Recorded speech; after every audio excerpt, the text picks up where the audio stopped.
Cada palavra proferida hoje pelo ministro Alexandre de Moraes durante o seu voto que condenou o Bolsonaro e demais integrantes da gangue golpista soa em meus ouvidos, minha gente, como música. Estamos esquecendo aos poucos que o Brasil quase volta a uma ditadura que durou 20 anos, porque uma organização criminosa constituída por um grupo político não sabe perder eleições, porque uma organização criminosa constituída por um grupo político liderado por Jair Bolsonaro não sabe que é um princípio democrático e republicano a alternância de poder. Quem perde vira oposição e disputa as próximas eleições. Quem ganha assume e tenta se manter nas eleições, mas tenta se manter pelo voto popular. Não tenta se manter utilizando órgãos do Estado. Não tenta se manter coagindo, ameaçando gravemente, deslegitimando o poder judiciário do seu país e a justiça eleitoral. Não tenta se manter com bombas em aeroportos. Não tenta se manter com destruição no dia da diplomação do seu adversário político que venceu.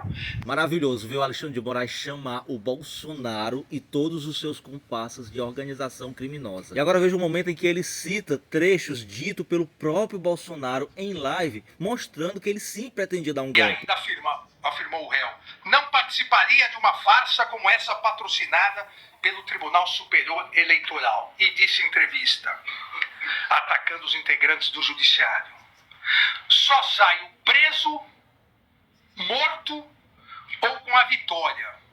Quero dizer aos canalhas que eu nunca serei preso. Só saio preso, morto ou com a vitória. Quero dizer aos canalhas que eu nunca serei preso.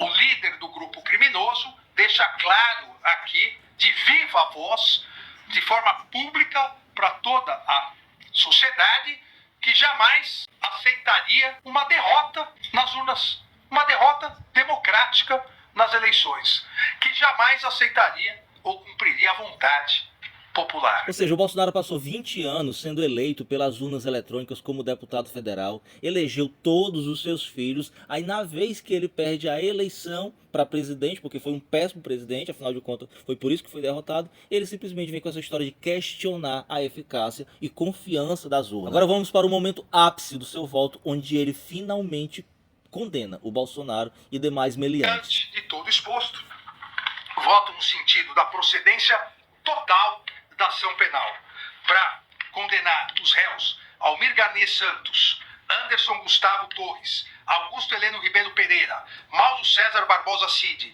Paulo Sérgio Nogueira de Oliveira e Walter Souza Braga Neto pela prática das condutas de organização criminosa armada, tentativa de abolição violenta do Estado Democrático de Direito, golpe de Estado, dano qualificado pela violência e grave ameaça contra o patrimônio da União e com considerável prejuízo para a vítima e deterioração do patrimônio tombado, observadas as regras de concurso de pessoas e concurso material, em relação a Jair Messias Bolsonaro, pelas mesmas infrações já descritas e a imputação específica de liderar a organização criminosa.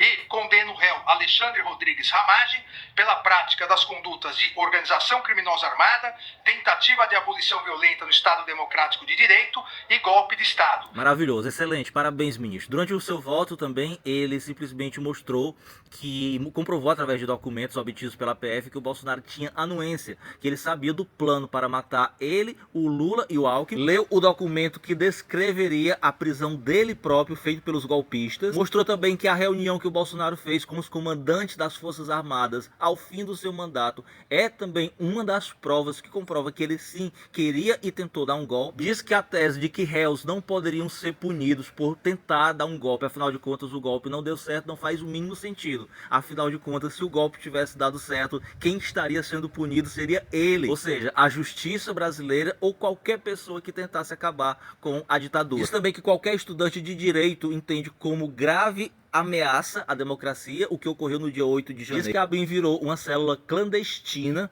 uma central de contra-inteligência da organização criminosa. Diz que palestras nas Forças Armadas reforçavam todos os argumentos do Bolsonaro pela tentativa de golpe. Diz que também não é normal um general como Augusto Heleno ter uma agenda golpista em uma democracia, como a agenda que ele tinha. Nas trocas de mensagem entre o Ramagem e o Bolsonaro, ele disse que essas mensagens não é de um integrante do PCC, mas sim do Ramagem para o presidente da República. Diz que as ameaças de tentativa de golpe que o Bolsonaro fez não foi conversa em mesa de bar, eram reais. Diz que o plano punhal verde e amarelo de assassinato do Moraes, do Lula e do Alckmin, o general, ele imprimiu lá no Palácio da Alvorada, não foi para fazer barquinho depois, é porque eles realmente queriam colocar esse plano em ação. E disse também que todas as vezes que as Forças Armadas atenderam a chamadas de grupos políticos, aconteceu golpe no Brasil. É isso, meus amigos, o Brasil está fazendo história, está fazendo justiça pela primeira vez contra quem tentou dar um golpe de Estado. Os militares dessa vez não ficarão impunes. E a extrema-direita no Brasil será punida. O único país do mundo que realmente punirá efetivamente a extrema-direita.